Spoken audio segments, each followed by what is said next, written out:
Now let's get more perspective on the issues arising from the discussions at the expanded NEC meeting today. And I'm now being joined on the News at 10 live from our Abuja studios by the Deputy Director, Policy, Advocacy and Communication at the Bill and Melinda Gates Foundation's Nigeria office, Mr. Brad Title. Thanks for joining us on the News at 10. Thank you. It's a pleasure to be here. Great. So from what you heard coming out of today's discussions, would you say the country is on the right track for sustained development? So I think the message that our co-chair, Mr. Bill Gates, as well as our foundation would bring is that, there are many challenges in Nigeria, but there is a clear way forward. I think that, investments in physical capital, issues of economic growth are key, but Nigeria's greatest resource is its people. So we would say that while it's clear from the message from His Excellency the Vice President and the other participants that there's recognition of this, we need to continue focusing on strong implementation and make sure that we're continuing to move the country forward. So you'd say that the switch from the focus on health, which we know the foundation for, to human capital development is deliberate. And are you finding it easy to break into that region? Well, I would say that health is actually just a critical component of human capital. Human capital is often defined as health and education, but the way we see it at the Gates Foundation is, of course, those two, although we don't invest too much in education right now. Definitely health, but also ensuring that people have economic opportunity.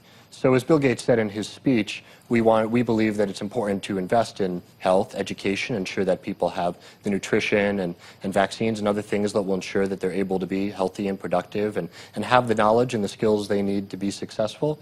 But they also need opportunities to be able to tap those skills and apply those skills in order to feed their families and to prosper. That can be through agriculture, that can be through financial inclusion, small businesses. So we have sort of an expansive view of human capital, but we do think that at its core, health is critical. And that's why the Gates Foundation invests so much in health here as well as in those other areas. What's been your biggest challenge in investing in the key areas that you're talking about tonight? What's been your biggest challenge? Well, I think, Nigeria faces many challenges. I think we can admit that. I think data is a critical challenge. As Bill Gates talked about in today's speech, data is key because without knowing what the problems are, and without knowing where they are and potentially what the solutions might be, it's impossible to solve them. So getting accurate data, transparency, and acknowledging where the challenges are is key.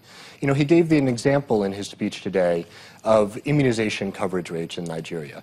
Last year in 2017, the government actually released updated immunization coverage rates that were lower than the year before. And we actually applaud them for that because they were using more accurate sources. So by acknowledging the true data, by acknowledging the more accurate sources and recognizing where the challenges were, that is the first step to being able to solve those challenges. All right, thank you so very much, Deputy Director, Policy, Advocacy and Communication at the Bill and Melinda Gates Foundation office here in Nigeria, for joining us on the News at 10. Thank you.